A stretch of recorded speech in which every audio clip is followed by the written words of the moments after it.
जय जय श्री राधे, बोलिए विष्णु भगवान की जय। श्यापत रामचंद्र भगवान की जय।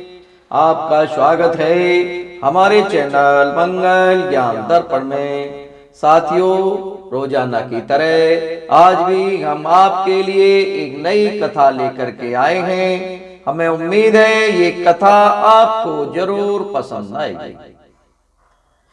भगवान विष्णु जी को मारने के लिए एक दैत्य जब आया तो ऐसी कौन सी कन्या थी कि जिसने भगवान विष्णु को बचाया। ये कथा हम आपको सुना रहे हैं और मैं निवेदन करूंगा आप इस छोटी सी कथा को आप पूरा श्रवण करें। पूरा श्रवण करने से ही हमें पूर्ण ज्ञान की प्राप्ति होगी।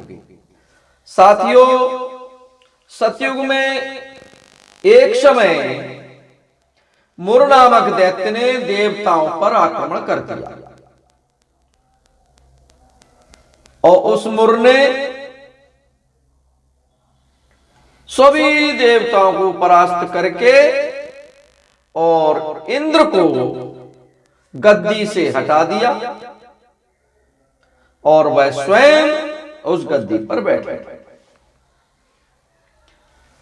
जब इंद्र को हटा हुआ देख करके, इंद्र को हारा हुआ देख करके सभी देवता परेशान हो गए और सभी देवताओं ने विचार किया कि हमें भगवान भोलेनाथ की शरण में जाना चाहिए।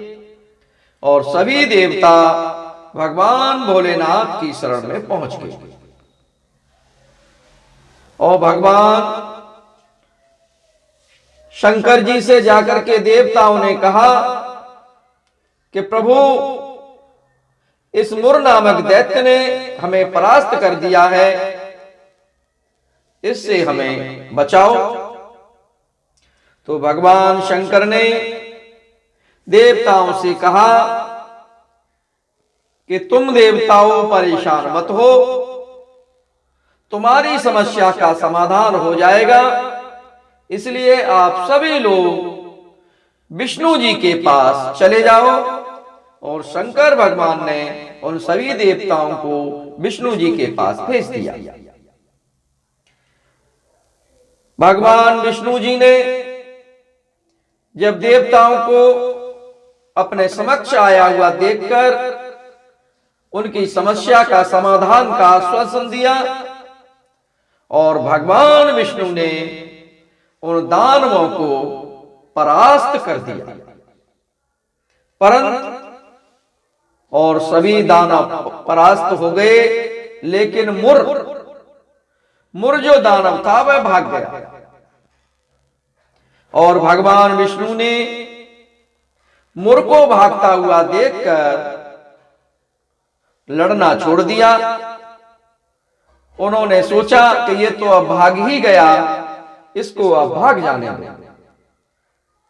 उसके बाद भगवान विष्णु भद्रका आश्रम की गुफा में आराम करने के लिए चले गए और वहां जाकर वो आराम करने लगे। मुर दैत्य ने देखा कि विष्णु जी तो जाकर के आराम कर रहे हैं, इसलिए वहां पहुंचकर भगवान विष्णु जी को मारना चाहा और उसने भगवान विष्णु पर आक्रमण कर दिया।